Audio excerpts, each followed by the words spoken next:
He's doing enough for our campaign. He'll be out on the trail, and he's doing well. Thank you. NBC News confirms Barack Obama will indeed be on the campaign trail soon, though we don't know exactly what that will look like or where. Joe Biden in Florida today, battleground state that Trump visited just yesterday. A new Morning Consult poll shows Biden leading in 5 key states: Florida, Colorado, Michigan, Pennsylvania, Wisconsin. Right now, Trump is ahead in South Carolina, with Arizona, Georgia, Minnesota, North Carolina, Ohio, and Texas, all notably considered within the margin of error, though some will disagree. Back with us, Jason Johnson, Michael Steele. Michael, I've read just about every campaign book in print. I've covered my share of rallies and presidents, Lord knows, over the years. When I heard this at Trump's rally tonight, it was a first. I think you'll agree. Let me run it past you. So can I ask you to do me a favor? Suburban women, will you please like me? Remember? Please. Please. I saved your damn neighborhood, okay? The other thing, I don't have that much time to be that nice. You know, I can do it, but I gotta go quickly. Michael, what do you make of that? Is that going to work? That's a very unique closing argument to women. You know, I saved your neighborhood. I just want to know who'd you save it from. That's what I want to know, and I think that's the question they would ask. You know, look, it is at the core of this, and that point in that video is Donald Trump's strength and his weakness. He just wants to be liked. And he wants it so badly. He's desperate to say and do whatever he thinks will get you there. And at times that's endearing to some people, and clearly it's endearing to a lot of his supporters.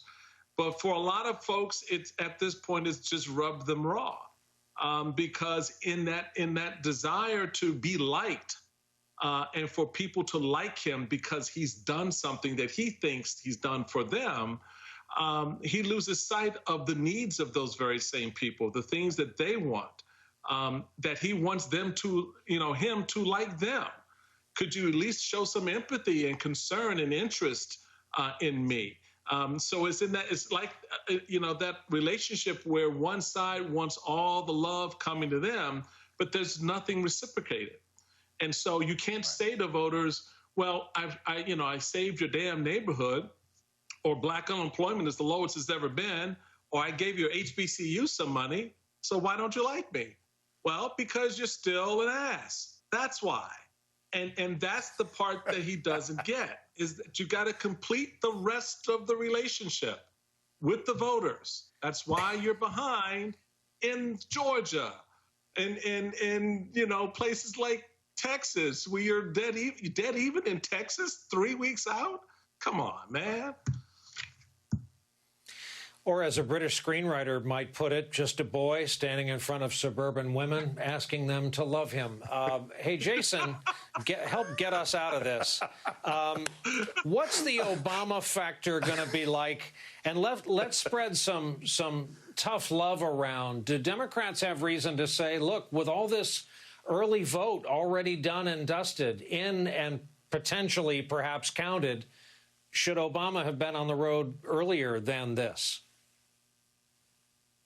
No, Brian, I think Obama's going out right at the proper time. You want to make sure that he's your closer. You wanted to make sure that most of this time was spent with Senator Harris and Joe Biden. Also, you can sort of deploy Barack Obama in the places where you might be weakest, right? We got this sort of strange outlier poll about the Senate race in Michigan. You'll send Barack Obama there. You'll send him to Flint. You'll send him to Detroit. You can send Obama to places in Texas. You can send him to places in Georgia. Now is about the right time to bring him out. What's been interesting by comparison is the Republican Party doesn't seem to have that level of bench. They don't have a closer that they can bring out. Cindy McCain is doing commercials for Joe Biden. Rick Snyder from Michigan is saying, hey, I'm voting for Joe Biden. So Trump was pretty much left being his own best and worst advertiser. And as you guys have both mentioned, if his final say is, I'm begging for white women's votes, I mean, that works if you're Michael Bublé or, Adam Levine or something. That works in the suburbs, but it doesn't work as your final campaign pitch. So Trump is really in a tight position, both polling-wise and as far as getting surrogates out there that can compete with Barack Obama. Good point about former office holders. 43 might as well be in the Republican Witness Protection Program. To our friends, Jason Johnson, Michael Steele, thank you for always bringing it, gentlemen. What a pleasure. Appreciate it greatly. Coming up for us,